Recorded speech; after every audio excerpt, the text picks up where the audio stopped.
लाडकी बहीण योजना लाडक्या ताईंनो 10वा हप्ता म्हणजे एप्रिल महिन्याचा हप्ता। याबद्दल एक मोठी बातमी आता समोर आलेली आहे। तर कोणत्या ताईंना एप्रिल महिन्याचा हप्ता हवाय एकदा मला कमेंट बॉक्स मध्ये सांगा। 10वा हप्ता कोणत्या ताईंना हवाय सर्वांनी मला पटापट कमेंट बॉक्स मध्ये तुमचं नाव व जिल्हा लिहून पाठवायचा आहे। आणि आतापर्यंत तुम्हाला किती हप्ते मिळालेत सर्वांनी मला पटापट कमेंट बॉक्स मध्ये सांगायचं आहे। लाडक्या ताईंनो तुम्हा सगळ्यांना आतापर्यंत 9 हप्ते मिळालेत का मला सर्वांनी एकदा पटापट सांगायचं आहे। कारण की आता एप्रिल महिन्याचा 10वा हप्ता याच्या वाटपाच्या आता बातम्या समोर यायला सुरुवात झालेली आहे। त्यामुळे लाडक्या ताईंनो नेमकी बातमी काय आहे आणि हा हप्ता कोणाकोणाला मिळणार आहे सगळ्या गोष्टी मी तुम्हाला या व्हिडिओ मध्ये अगदी सोप्या भाषेत समजून सांगणार आहे। त्यामुळे सर्व लाडक्या बहिणींनी हा व्हिडिओ शेवटपर्यंत पाहायचा आहे। आणि चॅनलला कोणी नवीन आला असाल तर आता सबस्क्राइब करून ठेवा, कारण लाडकी बहीण योजनेसंदर्भात अतिशय महत्त्वाचे अपडेट सर्वात आधी आपल्या चॅनलवर तुम्हाला पाहायला मिळतील। त्यामुळे चला थोडाही वेळ वाया न घालवता या व्हिडिओला सुरुवात करूया। 10वा हप्ता एप्रिल महिन्याचा 10वा हप्ता याबद्दल एक मोठी अपडेट आता समोर आलेली आहे आणि ती अपडेट मी तुम्हाला आता सांगणार आहे। तर बघा, लाडकी बहीण योजना फक्त याच महिलांना आता एप्रिल महिन्याचा हप्ता मिळणार आहे।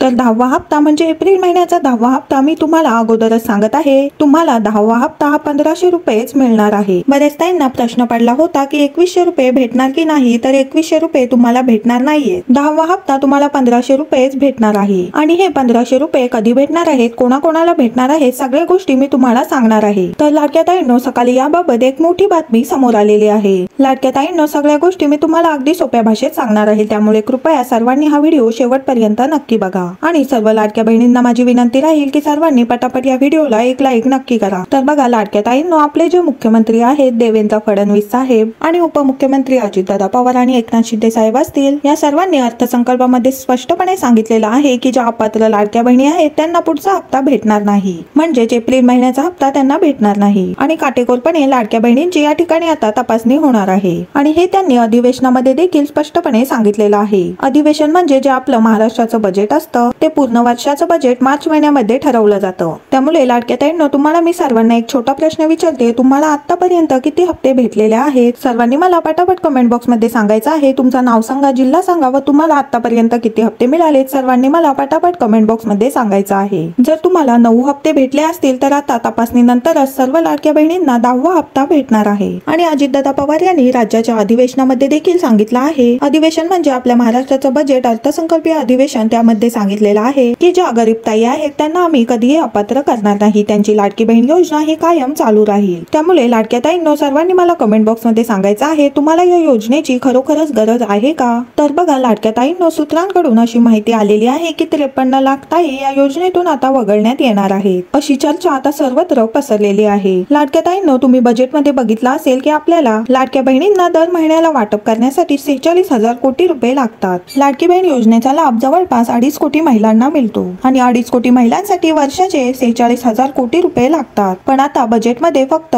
36,000 कोटी रुपयेच मंजूर झालेले आहेत। त्यामुळे सरकार आता कसून तपासणी करणार आहे आणि जवळपास 53 लाख महिलांना या योजनेतून आता वगळण्यात येणार आहे। अशा स्वरूपाची एक मोठी बातमी आता समोर आलेली आहे, कारण की आता ज्या ताई अपात्र आहेत त्यांना आता या योजनेतून बाहेर काढण्यात येणार आहे। आणि राहिलेल्या महिलांना जो 36,000 कोटींचा निधी मिळालेला आहे तो वाटप करणार आहे। त्यामुळे एप्रिल महिन्याची तपासणी आता खूप जोरात होणार आहे आणि त्यानंतरच तुम्हाला एप्रिल महिन्याचा लाभ मिळणार आहे। त्यामुळे लाडक्या ताईंनो सर्वांना माझा एक छोटा प्रश्न आहे की तुम्हाला या योजनेचा लाभ हवाय का, कोणाकोणाला या योजनेची खरंच गरज आहे, तुम्हाला काय वाटतं, तुमची तपासणी व्हायला पाहिजे की नाही व्हायला पाहिजे, तुमचं मत सर्वांनी मला पटापट कमेंट बॉक्स मध्ये सांगायचं आहे। तुमचं नाव सांगायचं आहे, जिल्हा सांगायचा आहे आणि पुढे तुमचं मत तुम्हाला काय वाटतं सर्वांनी मला पटापट कमेंट बॉक्स मध्ये सांगायचं आहे। कारण की ही तपासणी आता निवडणुका झाल्यानंतर सरकार करत आहे। अशा बऱ्याच लाडक्या ताई आहेत की ज्यांचा प्रश्न येत आहेत की तुम्ही निवडणुकी झाल्यानंतरच का तपासण्या करत आहात, निवडणुकीच्या आधी तर सर्वांना पैसे दिले, आता का लाडक्या बहिणींना वगळत आहात, असे प्रश्न बऱ्याच लाडक्या ताईंच्या मनात निर्माण झालेले आहे। तर लाडक्या ताईंनो तुमचा काय प्रश्न आहे, तुम्हाला काय वाटतंय सर्वांनी मला कमेंट बॉक्स मध्ये सांगायचं आहे। लाडक्या ताईंनो तुम्हाला जर वाटत असेल की तुमची लाडकी बहीण योजना कायम चालू राहावी तर हा व्हिडिओ जास्तीत जास्त महिलांपर्यंत शेअर करा आणि जास्तीत जास्त महिलांनी कमेंट बॉक्स मध्ये प्रश्न विचारा, जेणेकरून हे प्रश्न सरकारपर्यंत पोहोचतील आणि आपल्या सर्वांची लाडकी बहीण योजना ही कायम चालू राहील। आणि व्हिडिओ आवडला असेल तर एक लाईक नक्की करा। चॅनलला कोणी नवीन आला असाल तर लगेच सबस्क्राइब करून ठेवा। लाडकी बहीण योजनेसंदर्भात अतिशय महत्त्वाचे अपडेट आपल्या चॅनलवर तुम्हाला पाहायला मिळतील। भेटूया पुढच्या व्हिडिओमध्ये अशाच एका नवीन अपडेटसह, तोपर्यंत धन्यवाद।